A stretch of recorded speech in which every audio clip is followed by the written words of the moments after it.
कधी-कधी ना सकाळी-सकाळी नाश्त्याला काय बनवायचं हे काहीच सुचत नाही. मला सुद्धा सुचत नाही. विचार करण्यामध्येच माझा टाईम निघून जातो. मी काय करू ह्याच्यामध्ये मी पोहे बनवून टाकले. पण त्यांना बिलकुल ते पोहे आवडले नाहीत. ते म्हणत होते, "तू काहीतरी नवीन बनव ना." तर मग त्यांनी बोलताच मी लगेच मुगाची डाळ आणि तांदूळ भिजत घातले. तर 1 वाटी मुगाची डाळ आणि अर्धी वाटी तांदूळ सकाळी मी भिजत घातले होते. त्याच्यानंतर संध्याकाळी मी मिक्सरला काढून आंबवून घेतले. पाहू शकताय मस्त असं फुगलेलं आहे. फुगण्यासाठी मी गरम पाणी केलेलं आहे, म्हणजे जास्तही गरम नाही, कोमट पाणी करायचं आहे आणि त्याच्यामध्ये ठेवून द्यायचं आहे आपल्याला. तुम्ही अशाच प्रकारे इडली डोश्याच्या बॅटरला सुद्धा फर्मेंट करू शकता. आता ते बॅटर मी फेटून घेतलेलं आहे. त्याच्यामध्ये चवीप्रमाणे मीठ टाकायचं आहे. अद्रक आणि मिरचीची पेस्ट करून टाकलेली आहे. अजून फेटून घेतलेलं आहे. त्याच्यानंतर मी ते कढईत पाणी ठेवलेलं आहे गरम व्हायला आणि आपल्याला स्टँड ठेवायचा आहे आणि एका ताटाला तेल लावून आपल्याला पूर्ण बॅटर त्याच्यामध्ये टाकून हे स्टीम व्हायला ठेवायचं आहे. तर पाहू शकताय 7 ते 8 मिनिटानंतर छान स्टीम झालेलं आहे. मस्त असं हे बॅटर फुगलेलं आहे. आता आपल्याला हव्या तशा आकारामध्ये कट करून घ्यायचं आहे. मी चौकोनीमध्ये किंवा स्क्वेअरमध्ये कट करून घेणार आहे. तर लगेच कट होऊन जातं. इतकं फ्लफी आणि इतकं जाळीदार झालेलं आहे ना हे, आणि इतकं हेल्दी आहे. मुलांसाठी नाश्त्यासाठी तुम्ही कधीही बनवू शकता.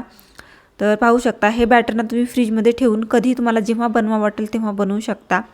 तर अशा प्रकारे आपल्याला करून घ्यायचे आहेत. तर सगळे एका बाउलमध्ये मी काढून घेते. पाहू शकताय किती मस्त असं झालेलं आहे. तरी ते सगळे एका बाउलमध्ये मी काढून घेतलेलं आहे. कशी जाळी सुटली आहे तुम्ही पाहू शकताय. मस्त अशी जाळी सुटली आहे. त्याच्यानंतर काय करायचं आहे, आपल्याला एक पॅन घ्यायचा आहे. पॅनमध्ये तेल टाकून घ्यायचं आहे. सगळ्या पॅनभर आपल्याला तेल अशा प्रकारे लावून घ्यायचं आहे. त्याच्यामध्ये 3-4 कढीपत्त्याची पाने, अर्धा चमचा मोहरी, अर्धा चमचा जिरे टाकून घ्यायचे आहेत. त्याच्यानंतर गरम मसाला, धना पावडर टाकून घ्यायचा आहे आणि आपण जे बनवले होते अशा प्रकारे ठेवून द्यायचे आहेत आपल्याला.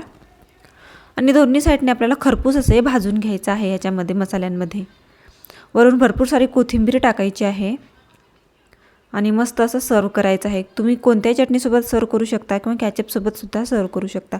सकाळच्या घाईमध्ये तुम्ही साधा सोपा हा नाश्ता नक्की बनवा. खूप छान लागतो.